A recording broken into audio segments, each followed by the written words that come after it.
Hi, welcome to the Boca Voice and Fact or Fiction Friday. I'm here today with longtime Boca resident and philanthropist Dick Schmidt.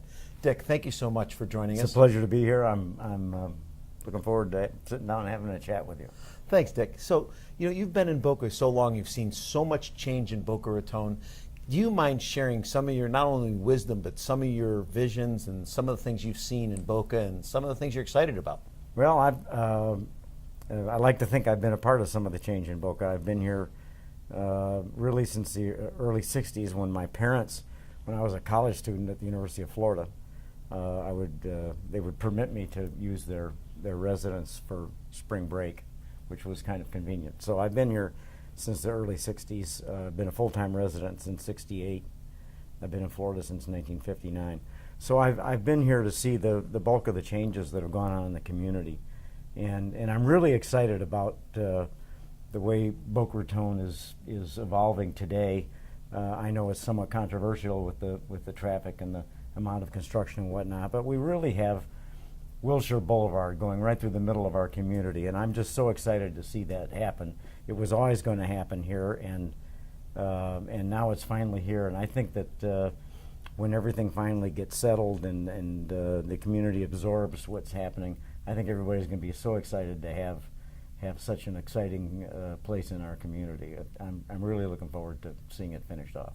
Well, that's great. And you have done so much for this community, in between the hospital and FAU and you and your family. I just can't thank you enough for everything you've done for this community. It's just absolutely tremendous. Well, we recognize that the major assets in the community, particularly the institutions that comprise the community, which in our case is the university and the hospital, the two major institutions, are really set the standard and the tone for how the community is going to develop. And if we can get those two institutions to work in lockstep, we get the benefit. Working with the city, we get the benefit of exponentially to the rest of the residents of the community. We all get the benefit from that. Now, you were a big part of getting golf of the Allianz to here, weren't you? Well, I wasn't really a part of getting it here, but I'm like to think I was part of keeping it here. And it's, as you may know now, no longer the Allianz. I heard that. Allianz is just, as of last week, has dropped out as a title sponsor. But the PGA Tour it's one of the more, it is probably the third biggest event on the Champions Tour. And the PGA Tour is very excited about this event, and the players are very excited. We just finished our best year ever. Allianz has dropped out as a title sponsor, so we're in the process of looking for a replacement title sponsor.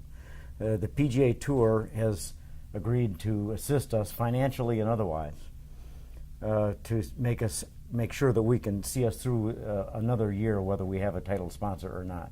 So we're assured of getting through the next year. We'll have plenty of time to find a title sponsor. So the tournament's going to be here for the foreseeable future. I'm very excited about that. That's great. Well, you've been on to a new adventure in your life, and you've written a couple books.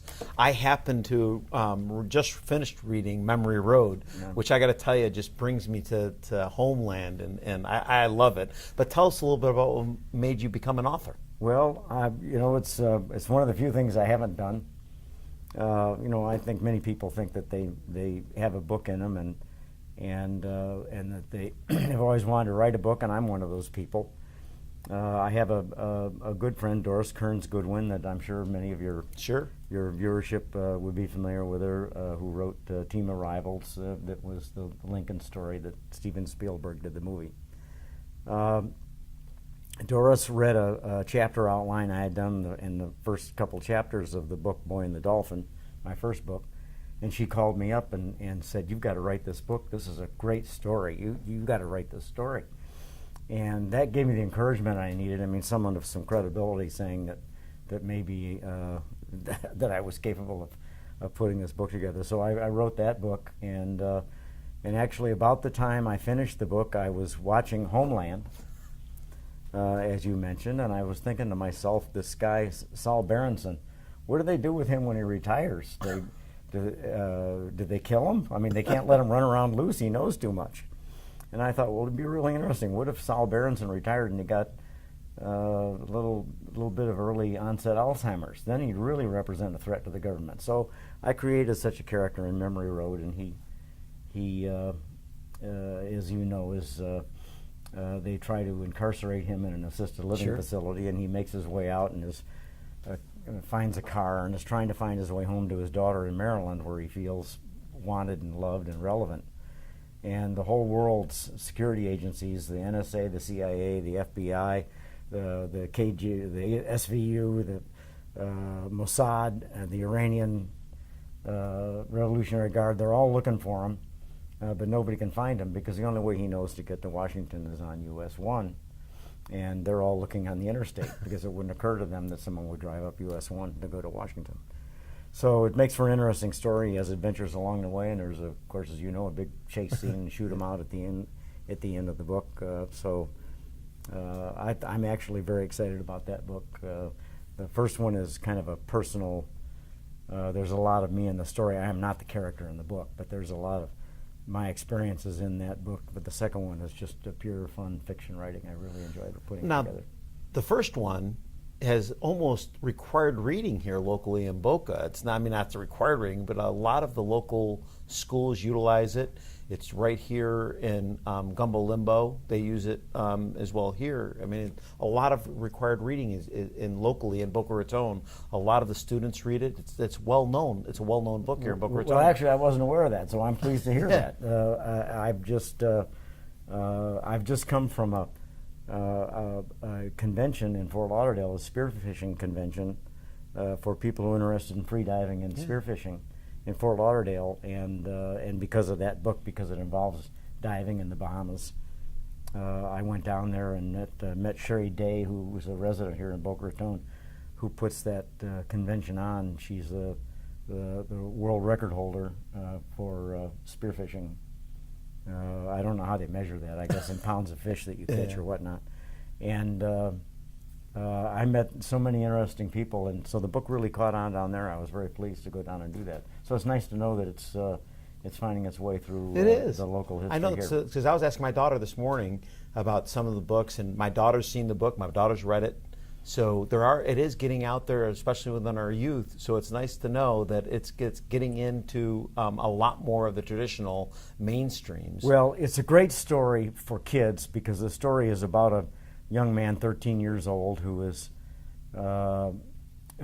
raised by his grandparents on an out island in the Bahamas, and he's really left to himself to make his own decisions and be responsible for his own actions.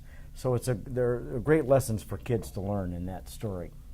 And in time, he grows up and goes off to the University of Florida, and ultimately flies for the United States Navy in Vietnam, and has, of course, during all this time, this relationship with a dolphin, who was his best friend as a child growing up. And the whole story leads to the denouement, where he is reunited, or is he going to be reunited with a dolphin, and what will happen when he is.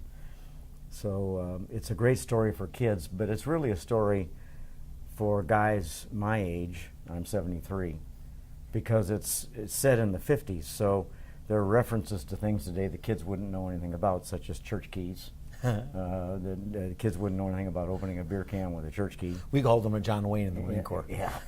So and my kids didn't know who John Wayne was. It's amazing. It's amazing. So there's all kinds of references in there for people my age, and so I think it's a book for everybody. But it's a great story of a kid who just makes good decisions all his life, and it's a great story for kids. So what's next? Is there going to be another third book? Yeah, I'm working on the third one now. It's a business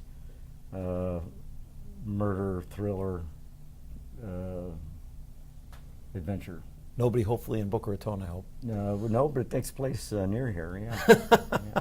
Well, that's good. Well, Dick, thank you so much for joining us.